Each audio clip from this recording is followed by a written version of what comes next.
Ever wondered what it's like to be burdened by unimaginable wealth?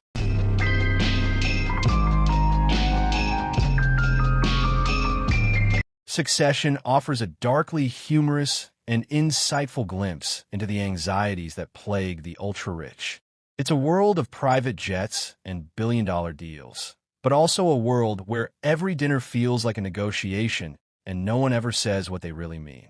Over the next few minutes, we'll take a closer look at how the Roy family's struggles reflect something more universal: our own discomfort with status, legacy, competition, and the crushing need to prove ourselves. Because in the world of succession, money doesn't buy peace. It buys noise. On the surface, the Roys have everything. They run one of the most powerful media empires in the world. They live in penthouses, speak to presidents, and make decisions that shape public opinion. But peel back even a single layer, and you'll find a family that is not only dysfunctional, but paranoid, fragile, and perpetually uncertain. Only a constant fear that it will disappear. Not because the money will run out, but because power in their world is a performance. You have to keep playing the role every day with no breaks. And if you hesitate, even for a second, someone else is ready to take your place. Logan Roy, the patriarch, understands this better than anyone. He built his empire from nothing. He knows how quickly it can all be taken away. And so, he keeps everyone around him on edge. His children, his executives, even his lovers, they're all tested constantly. He doesn't offer love or clarity. What he offers is pressure. And pressure keeps them in line. Logan doesn't want a successor. He wants contenders.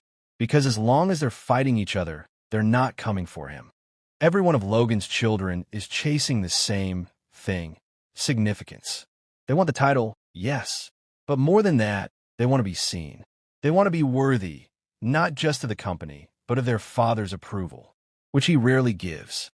Kendall wants to be the hero, the one who takes the reins, modernizes the empire, and finally earns his father's respect. But the closer he gets, the more he falls apart. Shiv thinks she can outmaneuver the others through intellect, but underestimates how easily she's dismissed when the real decisions are made. Roman hides behind jokes, deflection, and bravado, but he's perhaps the most emotionally raw of them all. They're all smart. They're all capable. But they're also trapped in a game that was rigged from the start. Because Logan didn't raise children. He raised rivals. He taught them that love is conditional and value is measured in leverage. And that kind of upbringing doesn't lead to confidence. It leads to anxiety. They don't want to lead Waystar. They want to win Logan's impossible game. And in doing so, they slowly lose themselves. In succession, everything is branding, even the people. Family events look like press conferences. Birthday parties double as power plays. Every smile is a strategy, every silence a threat. You don't get genuine conversations between these people. You get coded language, posturing, rehearsed lines. Everyone is so afraid of being exposed that they hide behind their own personas. And the show captures this beautifully. Long, uncomfortable pauses, half-finished sentences, rooms filled with people who can't speak honestly without betraying something. You see it in Shiv and Tom's marriage, a relationship that's transactional more than tender. You see it in Kendall's public breakdowns, where the line between performance and plea is impossible to separate. Even in Roman's crude jokes, there's a desperation. These are people who can't stop playing a role. Because to drop the mask, even briefly, would mean showing how insecure they really are. We like to believe that wealth brings freedom, that if we had enough money, we could finally breathe, finally relax, finally become who we're meant to be. But succession flips that idea on its head. In a Roy's world, wealth doesn't open doors. It closes them. It isolates. It builds walls.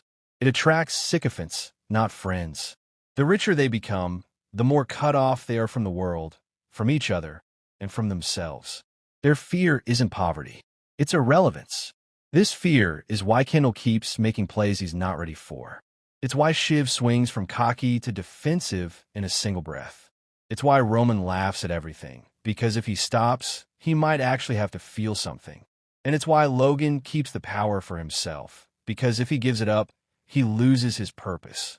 None of these characters know who they are without the game, and so they keep playing, even when it's killing them. One of the show's most biting truths is this: control doesn't bring peace, it brings responsibility.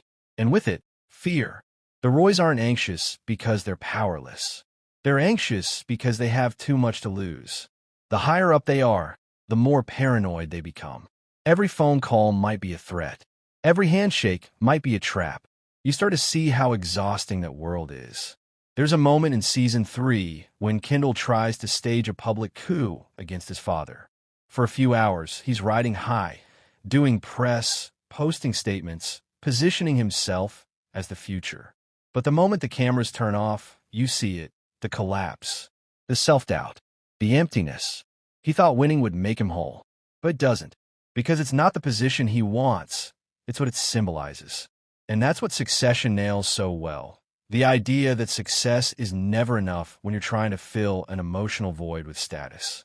The title doesn't heal you. The board seat doesn't make you lovable. The empire doesn't bring rest. It just raises the stakes. Logan Roy is a self-made man, or so he claims. He's a product of hardship, of ambition, of clawing his way up from nothing. But the show questions whether that origin story is a strength or a wound. His trauma didn't teach him to build. It taught him to destroy, to see vulnerability as weakness, to see love as leverage. That worldview filters down to his children, who grew up in comfort but learned all the wrong lessons. They inherited his fortune, but not his clarity. They inherited his empire, but not his resilience. What they got instead was an emotional legacy of mistrust, repression, and competition. This is the cruel irony of Succession. The very thing Logan worked so hard to build is the thing that's destroying his family. And deep down, he knows it. What do you do when your whole life has been about building something, and now you have to let it go? That's the final anxiety Succession explores. Legacy. Who gets the throne? What happens to the kingdom? How do you let go of control without losing your identity? Logan can't answer these questions, so he avoids them. He dangles promises, pits his children against each other, changes the rules just when they think they've figured it out. But his children don't fare any better. When the time finally comes to step up, none of them are ready. They've spent so long trying to prove themselves to him, they never figured out who they are without him. And in the show's final stretch, as the empire begins to fracture, you realize the tragedy. They were never fighting for the company. They were fighting for a father who was never going to love them the way they needed. What makes Succession so unsettling isn't the money. It's how recognizable the pain is. Most of us aren't billionaires. We're not flying private. We're not attending shareholder meetings. But we understand what it's like to feel inadequate, to want recognition, to crave approval from people who won't give it. We've all experienced status anxiety in some form, whether it's at work, in relationships, or just in how we present ourselves online. The pressure to succeed, to be seen, to not fall behind, it's real. It eats at people, and Succession just shows that on a much grander scale. The clothes are different, the rooms are bigger, but the fear is the same. Succession doesn't offer easy answers. It doesn't punish the bad guys or reward the good ones. What it does is hold up a mirror to a world where winning is everything and show how hollow that can feel. It's a story about people who have everything and still can't sleep. About a father who built an empire but not a family. About children who want to lead but don't know how to live. And in that way, it's less about wealth and more about what we project onto it. We think money will fix us. That power will validate us. That legacy will make us immortal. But as Succession shows us, none of that means anything if you don't know who you are.